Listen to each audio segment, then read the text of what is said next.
మరి రైతులు చేస్తున్నటువంటి ధర్నా మీద నుంచి కేంద్ర మంత్రి కొడుకు కాన్వాయ్ తీసుకెళ్లి నలుగురిని చంపితే కూడా కనీసం అసెంబ్లీ నడుస్తుంటే కూడా కనీసం విచారం కూడా వ్యక్తం చేయనటువంటి ముఖ్యమంత్రి గారు ఇవాళ ధర్నా చేస్తున్నాడంటే ఎవరు నమ్మలేరు.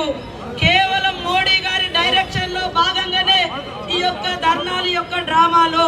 కేసీఆర్ గారు మోడీ గత 7 సంవత్సరాలుగా 7 అడుగుల బంధంగా కలిసి నడుస్తున్నారు. కలిసి చేసినటువంటి నల్ల చట్టాలకు మద్దతు ఇచ్చినటువంటి టిఆర్ఎస్ పార్టీకి ఇవాళ ధర్నా చేసేటువంటి నైతిక హక్కు కానీ నైతికత కానీ లేదు. ఇదే రేవంత్ రెడ్డి గారి నాయకత్వంలో ఆ రోజు మరి అచ్చంపేట నుండి రావిరాల వరకు మరి రైతులను చైతన్యవంతం చేస్తూ నల్ల చట్టాలు వస్తున్నాయి, కొనుగోలు కేంద్రాలు రద్దు చేస్తే కుట్ర జరుగుతుంది అని మేము ప్రజా చైతన్య యాత్ర పాదయాత్ర మొదలు పెడితే ఇదే టిఆర్ఎస్ నాయకులు వెకిలి మాటలు, వెకిలి వేధింపులు, వెకిలి మాటలు మాట్లాడి ఇవాళ ధర్నా చేస్తున్నారంటే ఇవాళ కేవలం ఉత్తరాదిలో ఊడ్చుకుపోయినటువంటి బీజేపీ గారి నాయకత్వంలో ఇక్కడ ఎట్లయితే పాపం కేసీఆర్ గారు 3వ ఫ్రంట్ పెట్టి మరి యూపీఏ భాగస్వామ్యాలన్నీ కూడా తీసుకెళ్దామని ప్రయత్నం చేస్తే నువ్వు మోడీ మనిషి అని ఎవరు నమ్ముతలేరు కేసీఆర్. కాబట్టి ఇన్ని రోజులు నల్ల చట్టాలు వచ్చినప్పుడు నిద్రపోయిండు, రైతు వ్యతిరేక చట్టాలు వచ్చినప్పుడు పడుకున్నారు. ఇప్పటిదాకా కొంటా అని చెప్పి ఇప్పుడు కొరివి తెచ్చి రైతులను ఆగం చేస్తూ ఇవాళ ధర్నాల డ్రామా చేస్తా ఉన్నారు.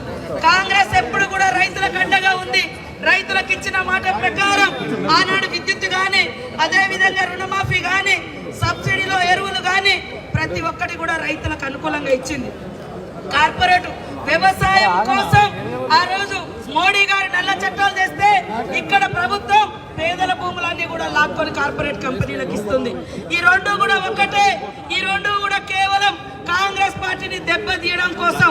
ఇక్కడ ఎట్లయితే ఓవైసీని పెట్టుకొని బీజేపీ నాటకమాడి మరి కాంగ్రెస్ బలమైనటువంటి ప్రాంతాల్లో సీట్లు రాకుండా ఎట్లయితే దెబ్బగొట్టి హిందూ ముస్లిం రెచ్చగొడుతున్నారో ఇవాళ 3వ ఫ్రంట్ తన వెనుక కొంతమందిని రాబట్టుకోవడం కోసం ఈయన మోడీని వెనుక ఉన్నాడని ఎవరు టిఆర్ఎస్ నాయకుని ఈ సీఎం గారిని నమ్ముతలేరు. కాబట్టి వడ్లక రాజకీయం పెట్టుకొని మరి ఇంకేదో ముందుకు రావాలని కుట్ర చేస్తా ఉన్నారు. దీన్ని అందరూ కూడా రైతులు ఉద్యమం చేయాలి, కాంగ్రెస్ పార్టీ రైతులకు అండగా ఉంటుందని కూడా ఈ సందర్భంగా తెలియజేస్తూ మరి ఎక్కడికక్కడ రైతు యాత్రలు, పాదయాత్రలు, పోరు యాత్రలు కాంగ్రెస్ పార్టీ చేస్తుంది.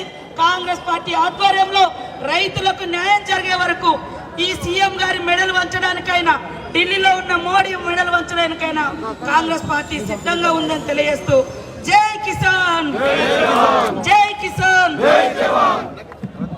హాయ్ ఫ్రెండ్స్, మా టుడే టుమారో యూట్యూబ్ ఛానల్ చూస్తున్నందుకు చాలా థ్యాంక్స్. మరిన్ని లేటెస్ట్ వీడియోస్ కోసం వెంటనే సబ్స్క్రైబ్ చేయండి. అలాగే ఈ బెల్ ని కూడా రింగ్ చేసేయండి. మా నోటిఫికేషన్స్ అన్ని మీ మొబైల్లో వస్తాయి. అలాగే మా వీడియోస్ మీకు నచ్చితే లైక్ చేయండి, షేర్ చేయండి, నచ్చకపోతే కామెంట్ చేయండి.